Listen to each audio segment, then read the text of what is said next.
When we think about poverty, what comes to mind? Often we picture minorities, women with children, and homelessness, but poverty rarely fits neatly into those categories. Dorothy Allison, a woman from Greensville, South Carolina, articulated that poverty is not just about numbers and income, but about the way in which the negative, potent stigma about poverty affects socially marginalized people.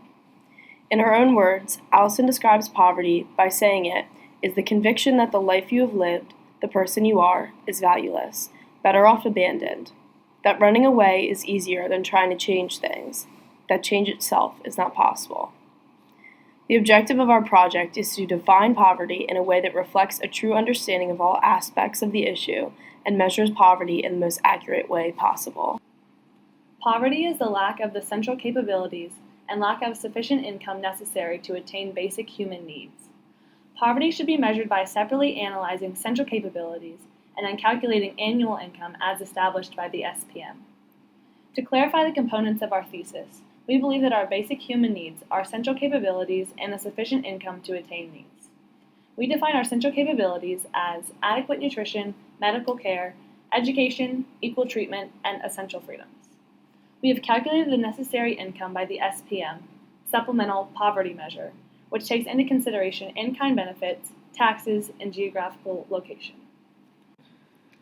Our definition of capabilities coincides with Sen's belief that a person's actual freedom to live well and be well is of some interest in social as well as personal evaluation.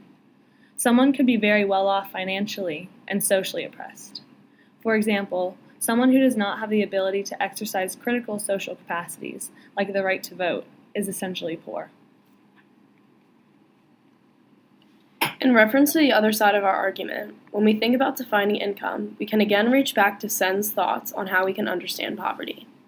In Poverty and Affluence, he writes, poverty has to be the inadequacy rather than lowness. For example, one person may have a low but sufficient income and be able to fulfill their basic needs, while someone with a higher income is struggling because of medical bills or other costs. In this case, the person with the lower income is better off, and by our definition, not in poverty. Sen also states it can be argued that poverty is not a matter of low well-being, but of the inability to pursue well-being precisely because of the lack of economic means. Basically, sufficient income is essential within our definition of poverty, because it dictates how one can utilize many of their central capabilities. For example, one is not able to pursue a healthy diet without the ability to pay for more than fast food, for organic or fresh foods cost much more. Now that we have defined income, how do we measure it? Measuring income is a calculation of annual income as established by the SPM, which takes into account in-kind benefits such as income tax, Social Security, transportation, and childcare. The appropriate income threshold should cover FCSU, which is defined as a dollar amount spent on a basic set of goods that includes food, clothing, shelter, and utilities. Geographically, it should be adjusted to reflect the needs of different family types and geographic differences in housing costs.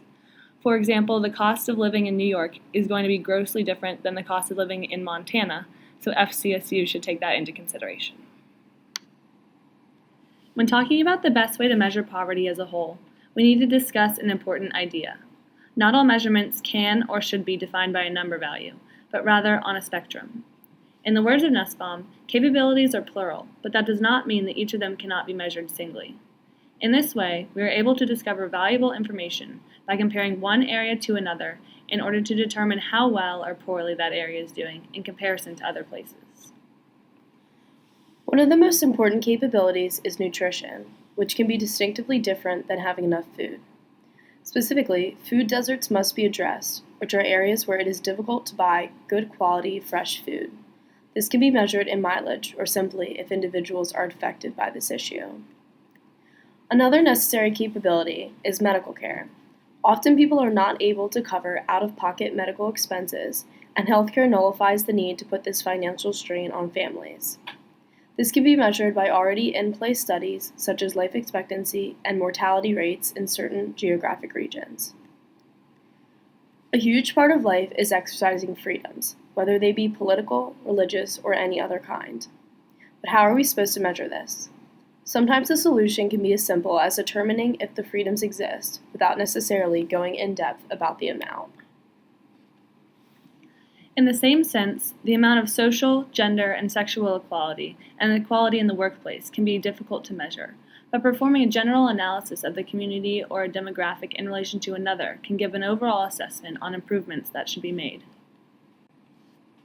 One of the most effective ways people can raise themselves out of poverty is education. And access to education is essential to living a full life. It not only provides the tools and learning necessary to obtain a professional career, but also empowerment and belief that change is possible. Success and access to education can be measured by expected and mean years of schooling, as well as graduation rates. Many of the measures we have previously cited in reference to capabilities can be found in the Human Development Index, which was created to emphasize that people and their capabilities should be the ultimate criteria for assessing the development of a country, not economic growth alone. It measures components including, but not limited to, health functionings, education functionings, and economic resources.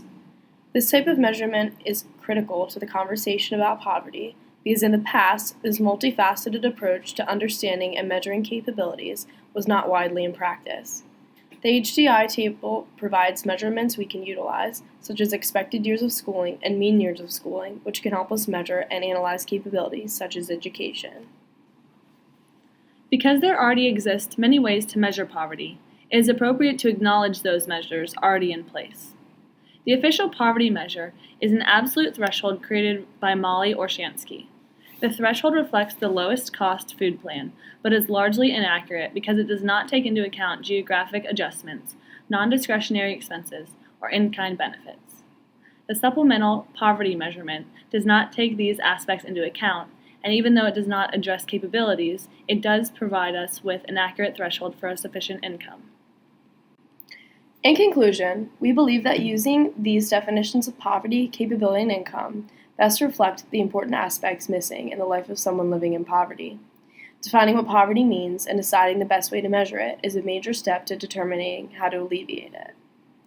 The reason we take into consideration capabilities as well as income is because a lack of capability is accompanied by insufficient income to satisfy our basic needs. We believe that our system of defining and measuring poverty most accurately demonstrates what is most necessary to not only survive, but to also live a fulfilling life.